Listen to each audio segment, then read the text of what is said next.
One of the most haunting crimes I have come across is one I discovered by accident. I was driving through the East Texas oil fields to the grave of Karen Silkwood when I heard from a local about the 1983 KFC Massacre. It was one of the most infamous crimes ever committed in East Texas. 5 people kidnapped from a Kilgore KFC, then shot to death. Now, 35 years later, one of the men convicted could soon be set free. What makes this mass murder so disturbing is just how the killer or killers got away with it for so long. How could someone kidnap a whole restaurant, kill all of them, and then disappear into thin air? In the mid-2000s, the state of Texas dragged 2 men in for the murders, but many questions remain unanswered. It happened here, just before the restaurant closed on September 23, 1983.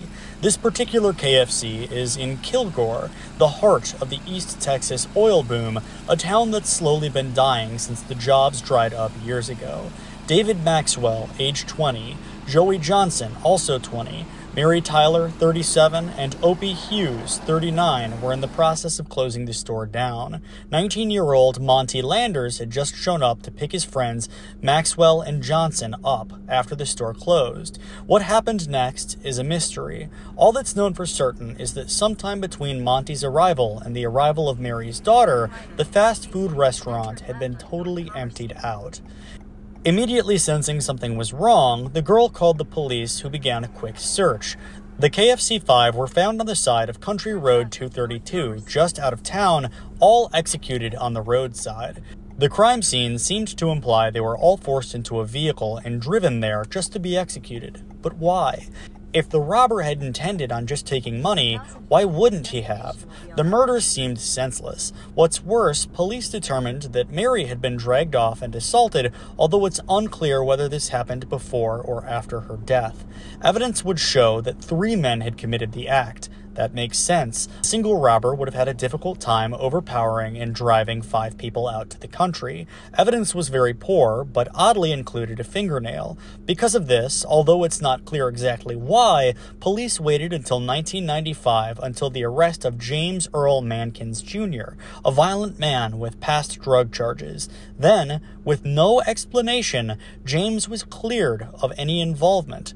This raised eyebrows. There was no real evidence to tie James Jr. to the case, but his father, Jimmy Mankins, was well known in town. For a decade, starting in 1975, Mankins was a Democrat in the Texas House of Representatives and was also an esteemed business owner in Kilgore, running a trucking company. His reputation as a community leader and a World War II veteran created shockwaves in East Texas.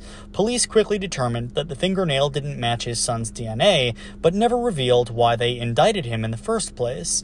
In 2003, Jimmy's indictment was expunged from non-investigative records, although he remained imprisoned on unrelated drug charges.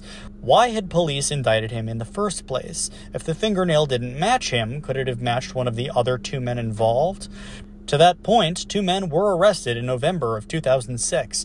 44-year-old Darnell Hartsfield and cousin Romeo Pinkerton, 47, were both taken in by police. Both were already in prison for unrelated offenses. Hartsfield was actually serving a life sentence at that time for aggravated perjury in relation to the KFC murders. Romeo Pinkerton's trial began in late 2007, and initially he denied any involvement, but Texas, God bless them, kills the highest number of prisoners in America, and, according to the Innocence Project, as many as 4% of those murdered by the state are totally innocent. That means that 7 or 8 people in Texas are currently innocent, and 93 or 94 nationwide are awaiting the needle, chair, or bullet. If he were innocent, as he stated earlier, you can understand why he'd take a plea deal, receiving, instead of execution, 5 concurrent life sentences. It's almost like the death penalty is immoral and creates more problems for the justice system than it solves. In 2008, Darnell Hartsfield received a similar sentencing. And maybe these 2 men were there, After all, their DNA was found on a very conspicuous bloody napkin left at the scene of the crime.